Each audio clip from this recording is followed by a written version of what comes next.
A very good day to you, and welcome back to the show. I am Jamie, and this is, of course, the Chat Wrap on Relax Radio, where we talk to you about all things interesting.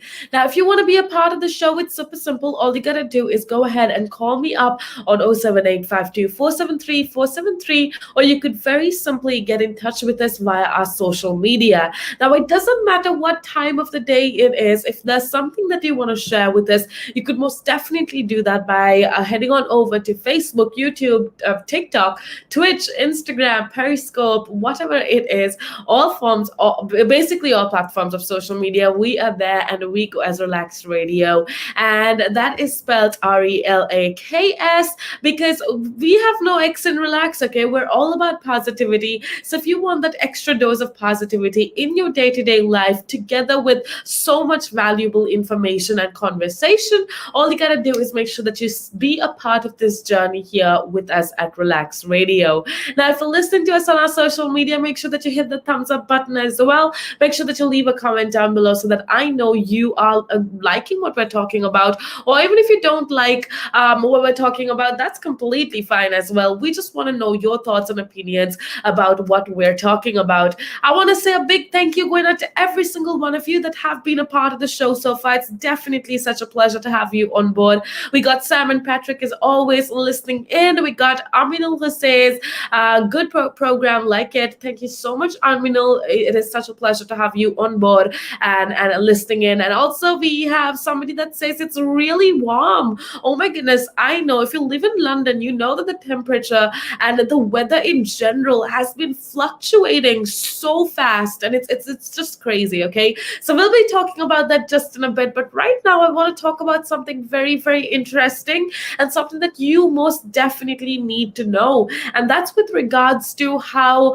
the visa rules post Brexit in the UK are asked to be relaxed. Okay, so basically what's happening is that business leaders are essentially calling for a relaxation of post Brexit visa rules, and industry bosses are saying that retailers are going to struggle to keep shelves stocked at Christmas. Keep aside Christmas, people are going to struggle to just keep their shelves stocked even before Christmas amid this worker shortage that's happening not just in the UK but throughout most of the developed world actually. And I think the government is definitely under pressure to relax post Brexit migration rules to unlock.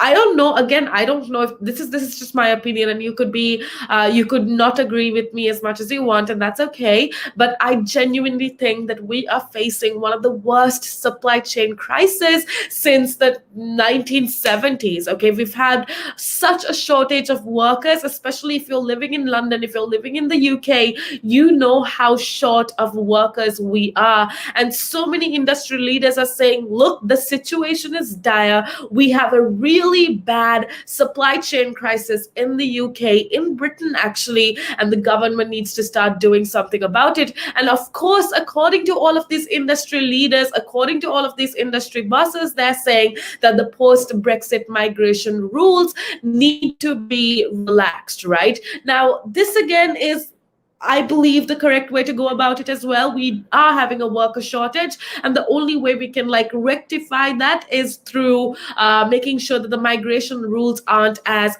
severe as they are now. So what do you think? Do you agree with me? Do you think that in Britain specifically, and around the world as well, do you think that migration rules need to be declined just a little bit, or eased up is the better word? What do you think? Do you agree with me? Go ahead and let me know by leaving a comment down below and hitting that thumbs up button as well.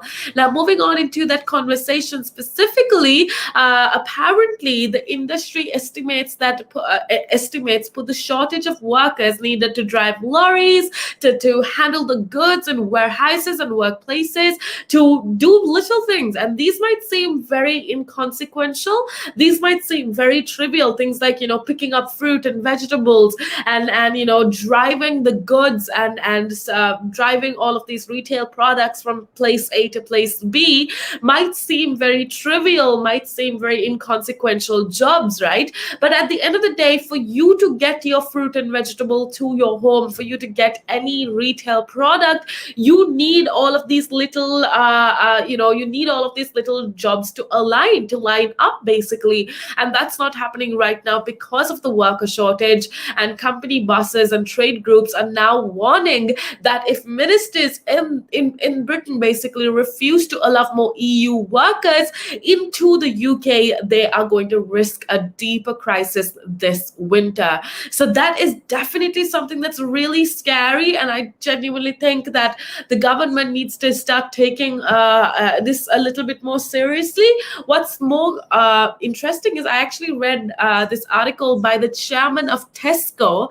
Now, Tesco is one of UK's largest supermarket groups, and apparently the chairman actually called for more drivers to meet an estimated 100,000 shortfall. This is for one company, okay? This is just for the Tesco, and they're saying that they're facing about 100,000 worker shortage when it just comes to drivers, okay, truck drivers, lorry drivers, or whatnot, right? And they think that it's going to be very hard to keep on top of demand, which means people are demanding goods and products and retail goods, but there's not enough workers in order to get the supply chain in order and to meet the demand. So that's definitely something that the ministers and the government needs to start caring about, because yes, there's definitely a worker shortage in Britain, and the only way that this could be rectified is through the easing up of migration laws for the EU workers. Now, that's definitely something that we're going to keep talking about as well. Let me know what you think. Do you think it's actually a good way to go about it, or do you have other ideas? Go ahead and drop a comment down below, or hit that thumbs up button to let me know what you are thinking. With that being said, we're going to head on off into a little break. When I come back, we do have a lot more interesting things to talk about, so make sure that you keep it tuned right here on Relaks Radio. We've seen it, right? If an owner of a large public traded company does something wrong, irrelevant of what that company does or how valuable that company is, the stock generally falls into a pool of nothing, right?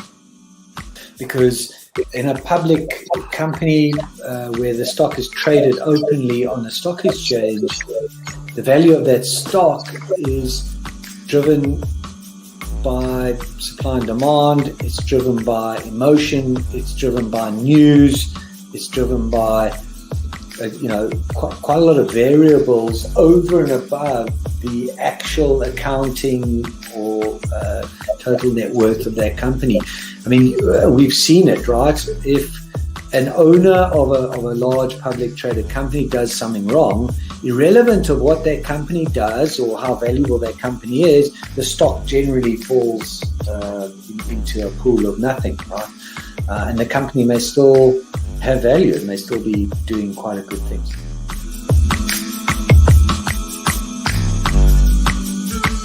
The valuations that you place on an asset are always behind you. It's always in hindsight. It's never in front of you. And that's one of the challenges, right? Because you're always valuing what happened yesterday. And what you need is what's going to happen tomorrow. What am I saving or investing for? Why am I doing it? When will I need the money? And how much money do I need? Yeah.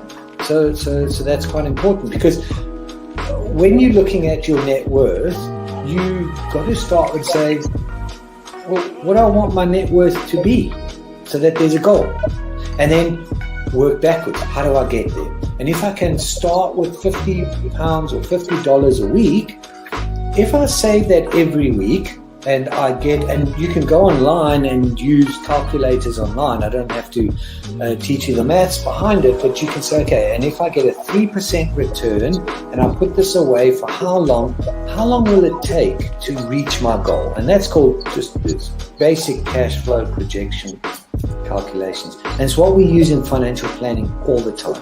What we say to clients is we say, okay, what is your goal? What is your objective? Where do you want to go to? And we discuss that in a lot of detail and over most of the meeting. And then the rest of it is saying, okay, in your exact circumstances, with your risk profile, with how you feel about investments and pensions and taxes and where you are and who you work with, your education level or your lack of education or how involved you want to be. There's a lot of variables that we take into account, and then we say, okay, here's a plan. You start like this, that's great. And then we review it all the time. And we say, okay, we need to increase it, we're on track, we're not, this is what is happening. Because remember, when you're dealing with assets, the valuations that you place on an asset are always behind you. It's always in hindsight. It's never in front of you. And that's one of the challenges, right? Because you're always valuing what happened yesterday. And what you need is what's going to happen tomorrow. So that's a struggle. Yeah. So there are strategies everywhere from £50 a week up to £100 million. And they're different, right? They range differently from everyone, but and from country to country, to be fair. Different countries have different tax laws, so different vehicles. But from your point of view, at the sort of normal end, I'm not going to call it the low end because I'm in that boat as well. It's as tax efficient as you can get it. That's where you start. You use all the tax efficiencies and then you step up into different things.